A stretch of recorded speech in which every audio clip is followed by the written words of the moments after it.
Friends, video को start करने से पहले एक छोटा सा इंस्ट्रक्शन है। For the best test series और बुक्स फॉर एसएससी जेईई का लिंक मैंने नीचे डिस्क्रिप्शन में डाला हुआ है। इसके अलावा आप हमारा टेलीग्राम चैनल भी ज्वाइन कर सकते हैं, जिसका लिंक आपको नीचे डिस्क्रिप्शन में और फर्स्ट कमेंट बॉक्स में मिल जाएगा। तो चलिए अब हम अपना वीडियो कंटिन्यू करते हैं।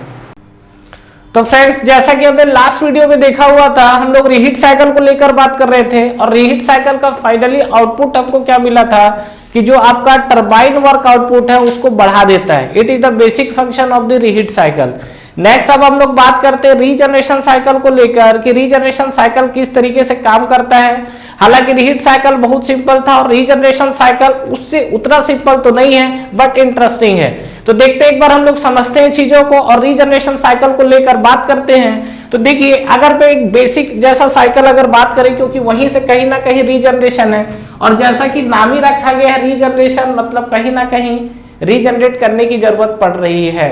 तो देखते हैं, अगर मैं एक बेसिक साइकिल की यहाँ पर बात करूं तो बेसिक साइकिल मतलब रैनकाइन साइकिल जो नॉर्मल था वो क्या था, एक हमारे पास बॉयलर रहता था, बॉयलर से फिर ये हमारे पास टरबाइन रहता था, टरबाइन से फिर हमारे पास ये हो जाता था कंडेंसर और कंडेंसर से नेक्स्ट हमारे पास हो जाता था पंप। ये हमारा क्या इस तरीके से साइकिल काम करता है।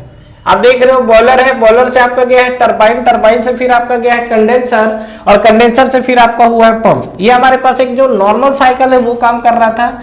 अब अगर हम लोग यहाँ पर बात करते हैं रीजनरेशन साइकिल के अंदर, तो देखिए क्या क्या चीजें हमको दिखेगी। तो सबसे पहला चीज अगर हम लोग यहाँ पर देखें तो ये हमको दिख रहा है क्या, बॉयलर। ठीक है, तो डेफिनेटली बॉयलर तो रहना ही है। तो यहाँ पर हमारे पास सबसे पहला इंस्टॉल किया गया है, that is called boiler. Boiler के बाद अगर हम लोग यहाँ से आगे बात करते हैं तो अगर अगेन हम लोग मूव करते हैं कहाँ, टरबाइन की तरफ। तो देखिए यहाँ पर क्या है, अभी तक टरबाइन के अंदर जा रहे थे और डेफिनेटली अभी भी हमको टरबाइन के अंदर ही जाना है।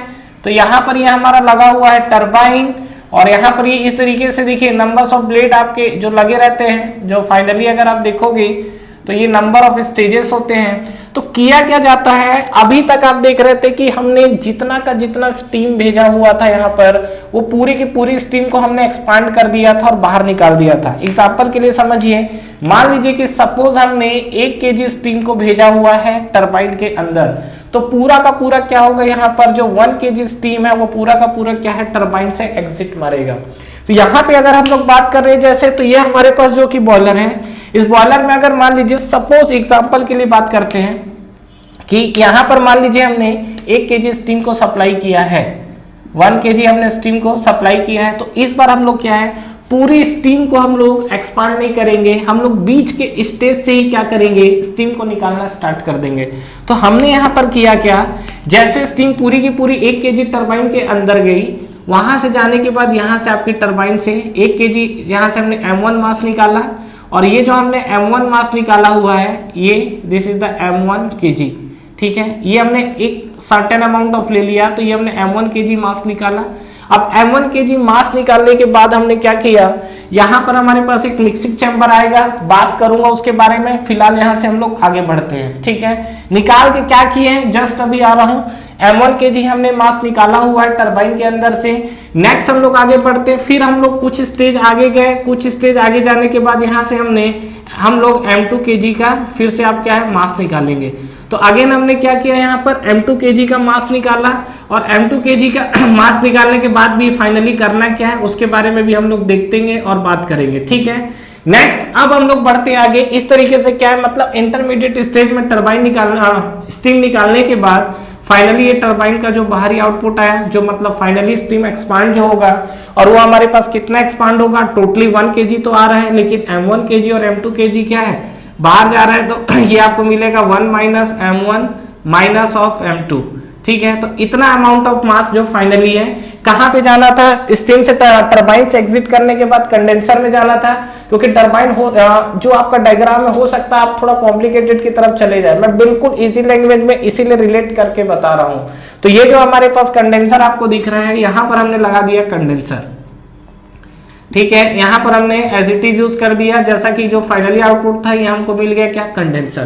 कंडेंसर से अब आपका क्या है, फाइनली कहाँ जाएगा, पंप की तरफ जा रहा है। तो ठीक है, यहाँ पे हमने लगा दिया पंप, तो यहाँ पर हमारा अटैच हो गया पंप। ठीक है, अब देखिए क्या कहानी है, यहां से जो आपके जो स्टीम आपका जो फाइनली जो टरबाइन है वहां से जो एक्सपांड हुआ है वो आपका कितना हुआ है, डेफिनेटली ये आपको मिलेगा लिक्विड प्लस वेपर का फॉर्म मिलेगा, ठीक है, या हो सकता है वेपर मिले, ठीक है। यहां से आपका जब पास हुआ तो पास होने के बाद जो कंडेंसर की कहानी हुई है यहां पर आपको क्या मिलेगा, डेफिनेटली सैचुरेटेड लिक्विड, तो यहां पर ये आपका पोजीशन आ गया लिक्विड। अब ये पंप के थ्रू देखिए हम लोग क्या करने वाले हैं, यहां पर एक हम लोग डिवाइस लगाते हैं, this device is called open feed water heater, ध्यान दीजिएगा ओपन फीड वाटर हीटर, ठीक है। ये जो मैंने यहाँ पे लिखा हुआ है यहाँ पे मैं लिख देता हूं ओपन फीड वाटर हीटर। ये होता क्या चीज है, ओपन फीड वाटर, ठीक है, हीटर। ये एक तरीके का मिक्सिंग चैम्बर है, ठीक है। देखिए किस तरीके से काम करता है, ये एक तरीके का ऐसा मिक्सिंग चैम्बर है, इस तरीके का चैम्बर है। यहाँ पे होता क्या है, कुछ भी आपके दो फ्लूइड मिक्सिंग होते हैं, मान लीजिए एक साइड से आपका जो वेपर आ रहा है, दूसरे साइड से आपका लिक्विड आ रहा है, ये दोनों मिक्स हो जाएंगे और मिक्स होने के बाद फाइनली क्या होगा, आउटपुट बनेगा। तो यहाँ पर जो फाइनली जो आपको आउटपुट मिलेगा वो आपको क्या है, दोनों मिक्स होने के बाद लिक्विड में कन्वर्ट हो जाएंगे। तो कुल मिला के अगर आप यहाँ पे देखोगे तो आपको क्या दिखेगा, यहाँ पर देखिए कि ये आपका जो वेपर वाला पार्ट है, ये आपका लिक्विड वाला पार्ट है, ये दोनों आपके कंबाइन हुए, कंबाइन होने के बाद फाइनल लिक्विड हुए। और सबसे बड़ी बात है कि यहाँ पर जो मिक्सिंग होती है ये डायरेक्ट मिक्सिंग है। डायरेक्ट मिक्सिंग का मतलब देख रहे हैं आप, डायरेक्ट वेपर और आपका लिक्विड दोनों के दोनों आके डायरेक्ट मिक्स हो गए हैं। तो ये जो आपको मिली हुई है डेफिनेटली ये क्या आपका डायरेक्ट मिक्सिंग हुआ है, यहाँ पर लिक्विड और वेपर का डायरेक्ट मिक्सिंग हुआ है।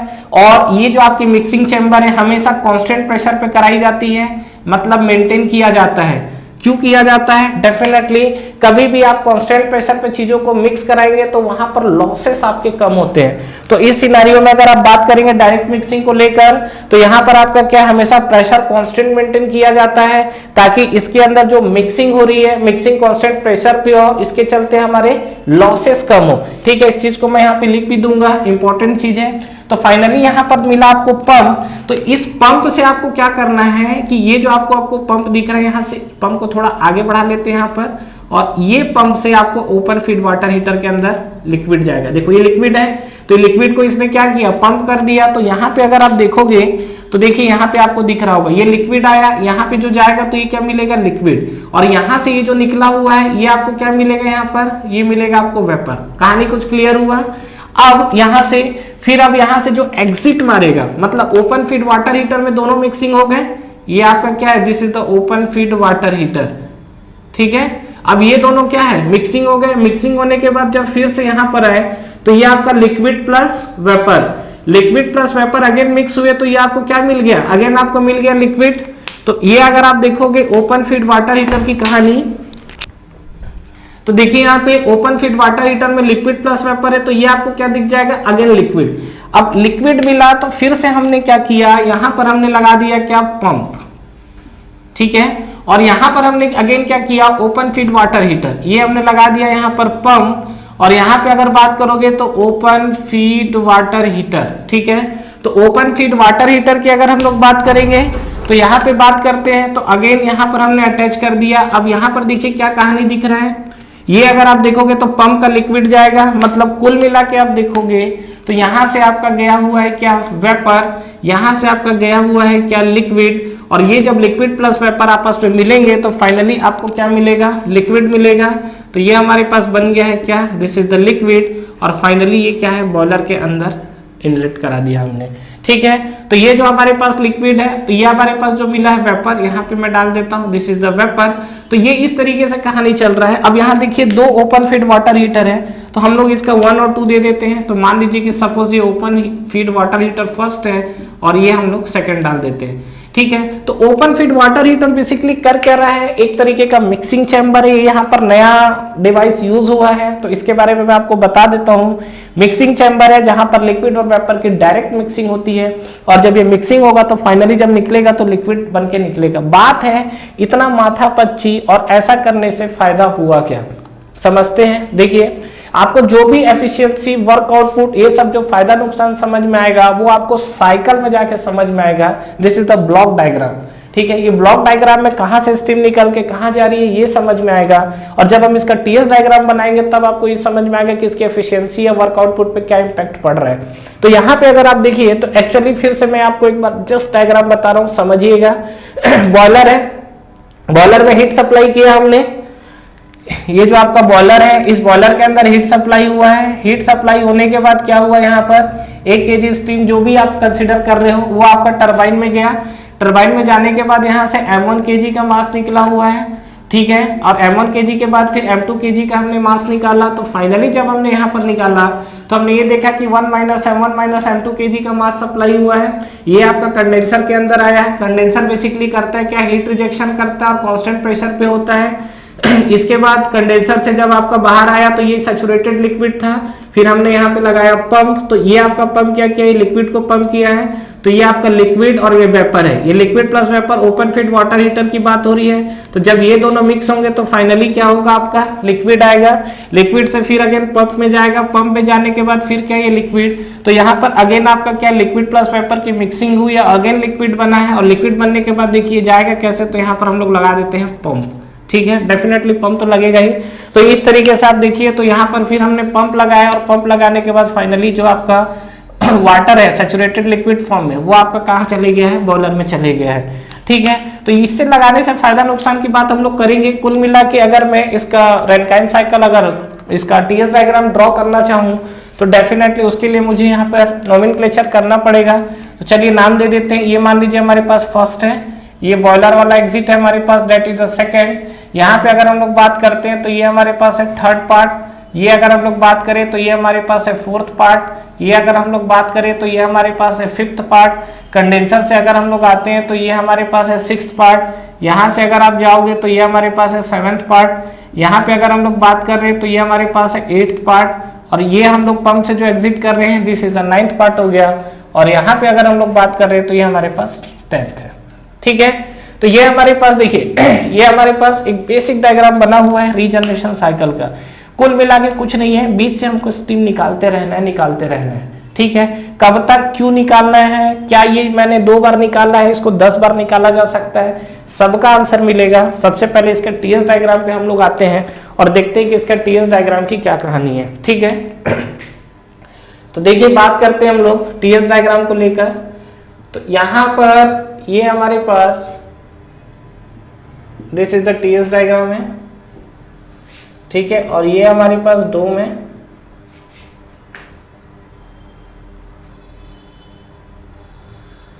ठीक है।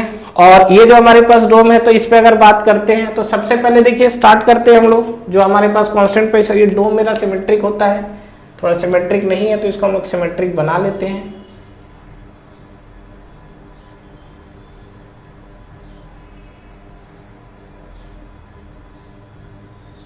ठीक है। तो देखिए यहाँ पे बात करते हैं हम लोग। तो सबसे पहला तो आपका 1 से 2 जो कि आपका चल रहा है, जो कि आपका क्या बॉयलर की कहानी है। तो बॉयलर की कहानी है तो ये आपका 1 से 2 की तरफ, तो ये हमारे पास हो गया, ठीक है। ये 1 से 2 की तरफ। नेक्स्ट आप बात कर रहे हो 2 से 3 आपका टरबाइन है, 2 से 4 भी आपका टरबाइन है, 2 से 5 भी आपका क्या है, टरबाइन है। तो यहाँ पे अगर हम लोग बात करें तो ये आपका देखिए, आप सीधी सी बात समझिए कि 2 से 3 में 2 से 3 टरबाइन आइसेंट्रोपिक एक्सपांशन, 2 से 4 भी वही है, 2 से 5 भी वही है। तो हम लोग क्या करते हैं 2 से 5 तक पूरा खींच लेते हैं, उसके बीच में 3 और 4 पॉइंट को शो कर देंगे। तो 2 से 5 वाला पॉइंट अगर सीधा तो 0.5 आपका लिक्विड प्लस वेपर या वेपर इस जोन में आ रहा है। तो यहाँ से काम करते हैं हम लोग, ये जो हमको मिला हुआ है दिस इज द 0.2, तो यहाँ से सीधा आते हैं और यहाँ पे हम लोग मिलते हैं। तो ये हमारे पास मिला दिस इज द पॉइंट, कौन सा मिला, 0.3 नहीं है 5 है, ठीक है। तो ये हमारे पास मिल गया 0.5, ठीक है। और इसी बीच में आप पॉइंट लोकेट कर सकते हो क्योंकि सब आपका प्रोसेस वही होना है। तो 0.3 भी यही है, 0.4 भी यही है। तो यहाँ पे अगर हम लोग बात करेंगे तो ये आपको मिलेगा दिस इज द 0.3, और यहाँ पे अगर हम लोग बात करेंगे तो ये आपको मिलेगा 0.4, ठीक है। तो ये आपका 2 के बाद आपका क्या हो गया, 3 हो गया, 4 हो गया, 5 हो गया, ठीक है। नेक्स्ट बात करते हैं 5 to 6 आपका क्या है, कंडेंसर। कंडेंसर में हो क्या रहा है, हीट रिजेक्ट हो रहा है, ठीक है। तो नॉर्मल कंडीशंस पे आते हैं यहाँ पे। तो ये आप कंडीशन देखिए, तो ये आपका 5 to 6 और ये 6 आपका सैचुरेटेड लिक्विड है। तो 5 to 6 में आपका क्या है, कंडेंसर, जहां पे आपका क्या है, हीट रिजेक्ट हो रहा है। कहानी क्लियर है यहाँ तक। इसके बाद नेक्स्ट देखिए आप 6 to 7 पंप। अब थोड़ा सा यहाँ पर उथल पुथल मचा हुआ है, तो देखते हैं। ओपन फीड वाटर हीटर के बारे में हमको पता है, कांस्टेंट प्रेशर पे काम करता है, ये चीज क्लियर है। तो ये आपका क्या है, 5 to 6 तक तो ठीक है। 6 to 7 में आपका क्या यूज हो रहा है, पंप। अब देखो पंप यूज हो रहा है तो ठीक है, पंप यूज हो रहा है तो हमारा आइसेंट्रोपिक कंप्रेशन है, आइसेंट्रोपिक कंप्रेशन है। तो ये आपको कैसा बनेगा, ये जो आइसेंट्रोपिक कंप्रेशन, ये कैसा बनेगा, ये देखो 5 to 6 तक तो कहानी ठीक है। बात ये करते हैं, देखिए 5 to 6 वाले में ठीक है। 6 to 7, सॉरी नॉट 5 to 6, ये आपको मैं 7 पॉइंट ड्रॉ कर चुका हूं। 6 to 7 आपका पंप लगा हुआ है, तो यहां पर हमने ये 7 डाल दिया।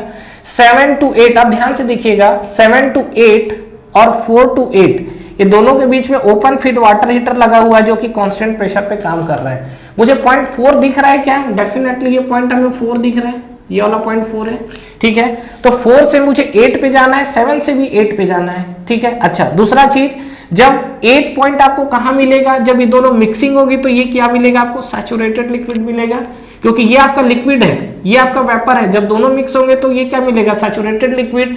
मतलब जो पॉइंट 8 है आपका, वो सैचुरेटेड लिक्विड लाइन पे कहीं आएगा, यहां कहीं आएगा पॉइंट 8, और वहां पर भी क्या है, 4 to 8 आएंगे तो कांस्टेंट प्रेशर लाइन पे जाएंगे, 7 to 8 जाएंगे तो भी कांस्टेंट प्रेशर लाइन पे जाएंगे, ठीक है। तो यहाँ पे अगर हम लोग बात करते हैं तो देखिए क्या होगा, ये आपका सिनारियो है। यहाँ पे आप सीधा ये इधर, और यहाँ पर ये पोजीशन के लिए, तो देखो ये आपका जो 7 है ये तो ठीक है, लेकिन ये वाला जो पॉइंट है ये आपको मिलेगा पॉइंट 8।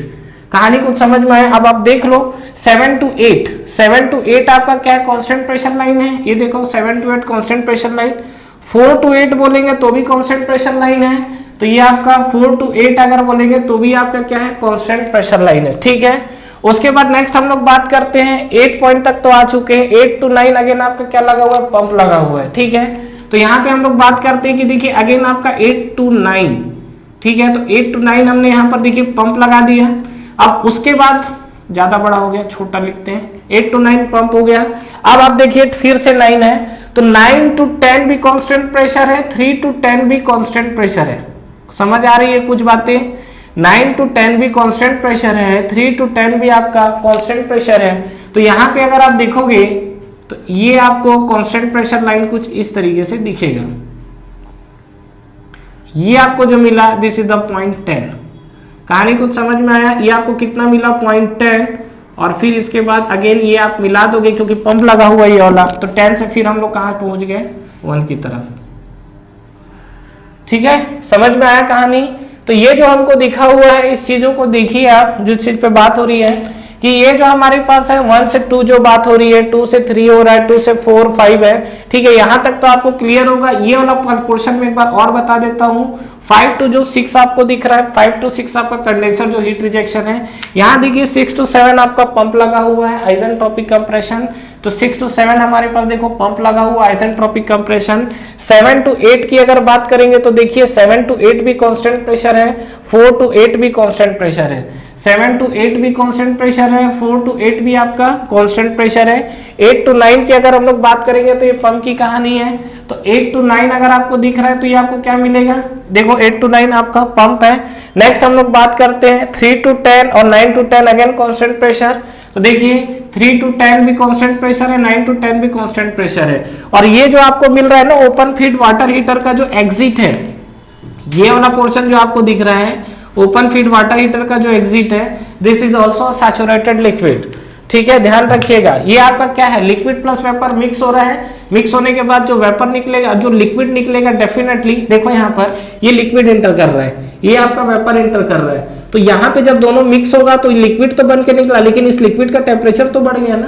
तो ये चीज आपको समझ में आया कि ये जो आपका लिक्विड प्लस वेपर की अगर बात कर रहे हैं, तो जब मिक्स होंगे तो जब फाइनली लिक्विड निकलेगा तो क्या होगा, वो लिक्विड का टेम्परेचर राइज हुआ।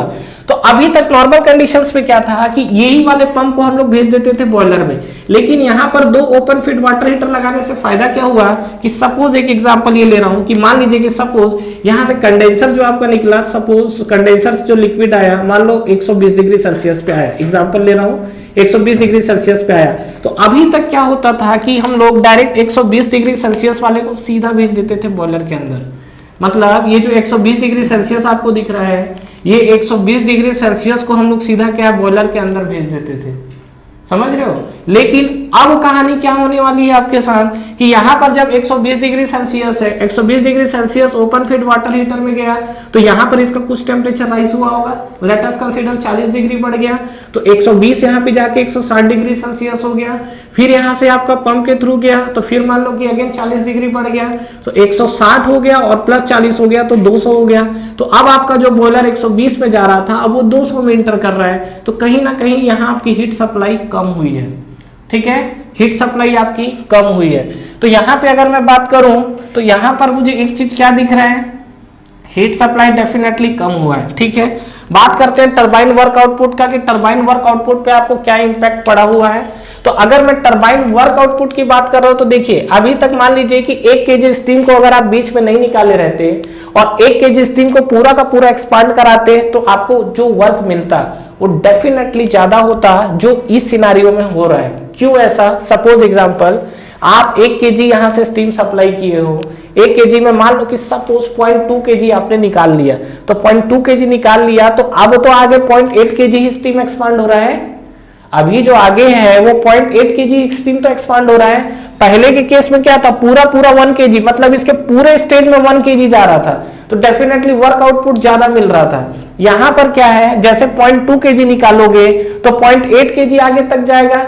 नेक्स्ट स्टेज में जाने के बाद मान लीजिए आपने 0.3 केजी और निकाल लिया, तो 0.3 केजी निकल गया तो नेक्स्ट आपका क्या बचा, 0.5 केजी और आपका आगे जाएगा। तो यहाँ पे आप देख रहे हो तो 0.5 केजी और आगे बढ़ेगा। तो इस सिनारियो में अगर आप देखोगे तो बीच के स्टेज से जो हम लोग स्टीम को निकाल ले रहे हैं तो फाइनली जो आपका आउटपुट पे जा रहा है स्टीम वो कम हो जा रहा है। तो कुल मिला के अगर आप देखोगे कि अब देखो बॉयलर का जो है वो तो स्पेसिफिक साइज होगा, अगर मैं बॉयलर का साइज चेंज ना करूं तो उस केस में आपका डेफिनेटली जो टरबाइन वर्क है वो डेफिनेटली क्या हो जाएगा, कम हो जाएगा, क्योंकि स्टीम इसका क्या है, एक्सट्रैक्ट होना स्टार्ट हो गया है, ठीक है। तो यहां पर हम लोग सेकंड पॉइंट ये भी लिख सकते हैं क्या, for the same size of the boiler, for the same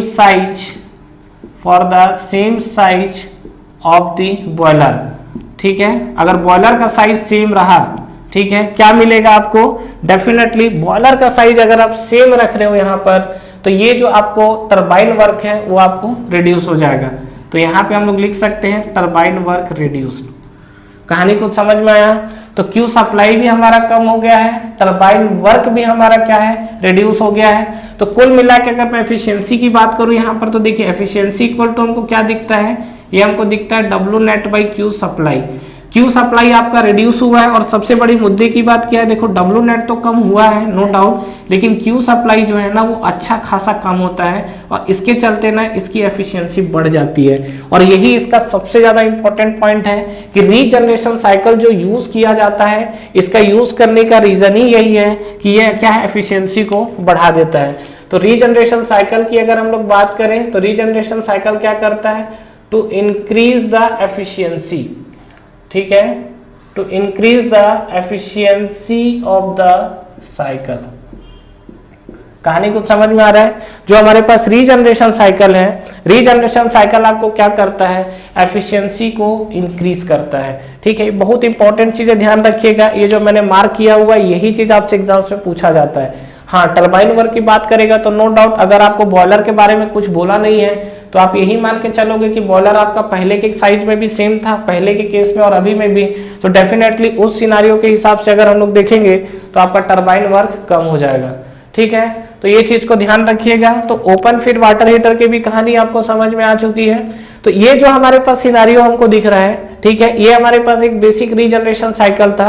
तो यहाँ पर क्यू सप्लाई की बात हमको समझ में आ गई है, ठीक है। अच्छा, और नेक्स्ट अगर हम लोग बात करते हैं जैसे mean temperature of heat addition या हीट रिजेक्शन की, तो देखिए यहाँ पर आपको ये दिख रहा होगा क्या कि जो हम लोग हीट सप्लाई कर रहे हैं वो हीट सप्लाई क्या हुआ है, कम हो गया है, ठीक है। हीट रिजेक्शन की बात कर रहे हैं तो यहाँ पर देखिए हीट रिजेक्शन भी आपका क्या हो गया, कम हो गया, क्योंकि ये जो कंडेंसर है इस कंडेंसर से आपका हीट रिजेक्शन 1 केजी के लिए अब तो नहीं करेगा, नहीं जो हीट रिजेक्शन है, पहले हमारा क्या था, पूरा 1 kg एक्सपांड हो रहा था तो 1 kg के लिए आया हुआ था, लेकिन अभी क्या है, वो सिनारियो नहीं है, तो पूरा 1 kg को नहीं कर रहा है, तो डेफिनेटली यहाँ पर क्या हीट सप्लाई तो कम हुआ है, और अगर आप देखोगे तो हीट रिजेक्शन भी आपका कम हुआ है। तो यहाँ पे हम लोग लिख सकते हैं क्या कि heat rejection is also decrease. कहानी यहाँ तक क्लियर है। तो यहाँ पे अगर आप देखोगे तो अगर मैं देखिए जैसे इसकी एफिशिएंसी भी निकालनी है हमें, एफिशिएंसी के लिए मैं आपको एक क्वेश्चन के थ्रू कराऊंगा एफिशिएंसी, तो आपको चीजें ज्यादा क्लियर होगी, अदरवाइज आप इस पे गोलमोल हो जाओगे। तो एक बार यहाँ पर देखिए जो मैं आपसे बात कर रहा हूँ, ये जो मैंने एफिशिएंसी को लेकर बात किया हुआ है, इस एफिशिएंसी के बारे में तो बात करते हैं, लेकिन उससे पहले ये हमारे पास जो बॉयलर की बात हो रही है, जैसे ओपन फीड वाटर हीटर में जो M1 और M2 kg जो हमने निकाला हुआ है, ये समटाइम्स आपको क्वेश्चंस में दिया रहता है और समटाइम्स हमें कैलकुलेट करना रहता है, ठीक है। तो यहाँ पर अगर देखिए चीजों को कैलकुलेट करना है तो किस तरीके से हम चीजों को कैलकुलेट कर सकते हैं। सबसे पहले देखिए ओपन फीड वाटर हीटर कुछ नहीं करना है, law of conservation of energy लगाना है, तो एनर्जी या मास आप लगा दो सीधा सीधा, जो आपकी इनपुट आ रही है that is equal to output. तो सबसे पहले मैं आपको यहाँ पे बात कर रहा हूँ ओपन फीड वाटर हीटर को लेकर, तो ये हमको मिलता है ओपन फीड वाटर हीटर, ठीक है। और ओपन फीड वाटर हीटर ये क्या है, ये फर्स्ट के लिए मिल रहा है। तो यहाँ पे अगर मैं फर्स्ट के लिए कंसीडर करूंगा तो मुझे क्या क्या मिलेगा, ये मिलेगा मुझे 3, ये मिलेगा मुझे 8, और ये आपको फाइनली क्या मिलेगा 10। तो यहाँ पे अगर हम लोग बात करेंगे तो ये हमको मिलेगा 3, ठीक है।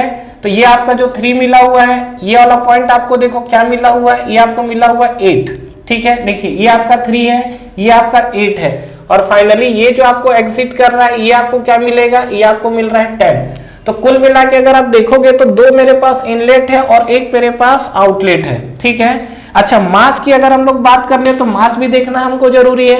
तो यहाँ से देखिए ये M1 kg आपका आ रहा है, यहाँ पर आपका क्या है M2 kg आ रहा है। तो यहाँ पे आप देखिए कि कितना कितना मास इंटर कर रहा है, ये बहुत इंपॉर्टेंट चीज है, ध्यान दीजिएगा। यहाँ से आपका मास 1 - M1 - M2 आ रहा है, ध्यान दीजिएगा। यहाँ से आपका मास गया और ये जो 7 नंबर वाला पॉइंट है, यहाँ पर मास आपको क्या मिला 1 - M1 - ऑफ M2, यही तो मास गया। अब ये मास जाके क्या होगा, मिक्स होगा किसके साथ, M2 के साथ। तो M2 के साथ मिक्स होगा तो ये आपको क्या मिलेगा 1 - M1। तो ये जो आपका पॉइंट है यहाँ पर आपको क्या मिलेगा, ये आपको मिलेगा 1 - M1, ठीक है। मतलब ये आपको जो मिला वो क्या मिला 1 - M1। अब ये जो आपको 1 - M1 आपको दिख रहा है, ये 0.8 मिला। अब यहां से जब हम लोग आगे बढ़े तो ये आपको क्या मिला M1, ये 1 - M1 जो यही का मास है, और ये आपका M1 ऐड हुआ, तो फाइनली ये जो आपको मास मिलेगा ये कितना मिल जाएगा 1 kg मिल जाएगा, ठीक है। तो बस यही काम करना है। H3 के साथ मास कितना आ रहा है, M1 kg आ रहा है, तो यहां पर हमने लिख दिया M1 kg, ठीक है। H8 के साथ मास कितना आ रहा है 1 - M1 kg, तो यहां पर हमने क्या लिख दिया 1 - M1 kg, ठीक है। तो ये जब दोनों मिक्स होंगे तो फाइनली यहाँ पर एग्जिट आपको क्या मिला, ये आपको मिला 1 kg। तो यहाँ पर लगा दीजिए जो आप यहाँ पे law of conservation of mass लगा सकते हैं एनर्जी। तो ये दोनों को आप क्या इनपुट में क्या क्या मिलेगा, देखो M1, तो ये हमारे पास मास तो हमारे पास M1 हो गया, इनटू आपको क्या मिला H3, ठीक है, एंथैल्पी, प्लस ये भी इनपुट है। तो यहाँ पर हमने क्या लिख दिया, यहाँ पर हम लोग लिख सकते हैं क्या 1 - M1 इंटू हम लोग क्या लिख सकते हैं H8 which is equal to, ये हमको क्या मिल जाएगा 1 × H of 10। कहानी कुछ समझ में आया। M1 इंटू आपको H3 मिला है, प्लस 1 - M1 इंटू H8 मिला हुआ है, और ये आपको क्या मिला है 1 × H10। मतलब कुल मिला के कहानी क्या है, यहाँ से आप इस इक्वेशन को देखिए, यहाँ से आप M1 कैलकुलेट कर सकते हैं बिल्कुल आराम से, क्योंकि एंथैल्पी आपको हर पॉइंट पे वैल्यू दी हुई होगी। उसी तरीके से हम लोग बात करते open feed water heater second के लिए। तो यहाँ पे अगर नेक्स्ट पे बात करूं open feed water heater for the second part, तो सेकंड पार्ट में देखिए क्या क्या इनलेट और क्या क्या आउटलेट है। तो इनलेट पे अगर मैं बात करूंगा तो देखिए ये आपको मिला हुआ है कितना M2 kg आपको मिला हुआ है। तो बस यहाँ पर हम लोग इंटर H4 पॉइंट पे है, तो यहाँ पर हमारे पास ये है 0.4, और इस पे आपका जो इंटर कर रहा है ये आपको मिल रहा है M2 kg, ठीक है। अब यहाँ पे अगर मैं बात कर रहा हूँ तो ये आपका लिक्विड इंटर कर रहा है कितना, ये H7 हो जाएगा। तो यहाँ पे अगर हम लोग बात करेंगे तो ये आपको मिलेगा क्या 7 पॉइंट, और यहाँ पे आपको कितना मास इंटर कर रहा है 1 - M1 - ऑफ M2, ठीक है। कहानी क्लियर है। तो ये आपका M2 kg है और ये 1 - M1 - M2 है। जब ये दोनों मिक्स हुए तो फाइनली कितना गया, ये आपको 0.8 पर आया हुआ है, देखो ये एग्जिट पे आया हुआ है तो यहाँ पर हमने लिख दिया दिस इज द पॉइंट 8 और यहाँ पे हमको कितना मास मिला हुआ है 1 माइनस m1। ठीक है, तो जब आप ये दोनों को सॉल्व करोगे तो आपको क्या मिलेगा, यहाँ पर ये जो आपके पास कंडीशंस आई हुई है यहाँ पर दोनों को फिर ऐड करते हैं तो यहाँ पर देखिए क्या मिलेगा, ये मिलेगा m2 इंटू H4। ये अगर आप देखोगे तो ये मिलेगा आपको m2 इंटू H4। ठीक है, प्लस ये अगर हम लोग बात करेंगे तो क्या मिल रहा है यहाँ पर 1 minus m1 minus of m2। ठीक है, इंटू आपको क्या मिलेगा H7। ठीक है, विच इज इक्वल टू ये आपको क्या मिलेगा, ये आपको मिलेगा 1 माइनस m1 और इंटू आपको क्या मिलेगा H8। कहानी क्लियर है। अब सुनिए यहाँ पर जैसे आप m1 निकाल सकते हो, यहाँ पर अगर मैं m1 की वैल्यू को रख दूं तो डेफिनेटली यहाँ पर मुझे क्या है m2 कैलकुलेट होके हाथ में आ जाएगा। ठीक है, कहानी को समझ में आ रहा है। तो ये हमारे पास क्या इस तरीके से हम लोग यहाँ पर m1 और m2 कैलकुलेट कर सकते हैं। अगर मैं इसकी एफिशिएंसी को लेकर बात करूं तो एफिशिएंसी के लिए मैं आपको नेक्स्ट वीडियो में क्वेश्चन कराता हूं, वहां पर आपको एफिशिएंसी वाले टर्म्स क्लियर हो जाएंगे। ठीक है, यहाँ पर आपको एफिशिएंसी अगर कराऊंगा बहुत ज्यादा कॉम्प्लिकेटेड हो जाएगा, इस चीज को ध्यान रखिएगा। ये law of conservation of energy की जो मैंने बात की है मास के लिए लगाया हुआ है वो आपको डेफिनेटली क्लियर तो हुआ होगा। ओपन फिट वाटर हीटर में कुछ नहीं करना है, जितना मास इंटर आ रहा है दैट इज एंट्रेंस मास है और ये जो आपका एग्जिट है। उसी तरीके से ये आपका second open fit water heater के लिए ये आपका एंट्रेंस है और ये आपका एग्जिट है। तो इस तरीके से पूरी चीजें कंबाइन है, इन चीजों को ध्यान रखिएगा और ये सब चीजें आपसे कई बार एग्जाम्स में पूछी भी जाती है। तो ओपन फिट रीजनरेशन के लिए है, लोगों को थोड़ा कॉम्प्लिकेटेड लगता है लेकिन कॉम्प्लिकेटेड नहीं है, बिल्कुल मैंने इजी वे में यहाँ पर बताया हुआ है। तो ठीक है फ्रेंड्स, बाकी हम लोग मिलते हैं नेक्स्ट वीडियो में रीजनरेशन एफिशिएंसी के साथ, तब तक तैयारी करते रहिए। Thank you so much for watching this video.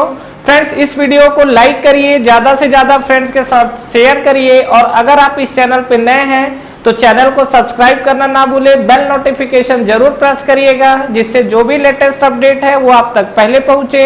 इसके अलावा आप हमारा टेलीग्राम चैनल भी ज्वाइन कर सकते हैं जिसका लिंक नीचे आपको डिस्क्रिप्शन में और फर्स्ट कमेंट बॉक्स में मिल जाएगा। Friends for the best test series और बुक्स फॉर एसएससी जेईई का लिंक भी नीचे आपको डिस्क्रिप्शन में मिल जाएगा। तो ठीक है फ्रेंड्स, तैयारी करते रहिए। Wish you all the best.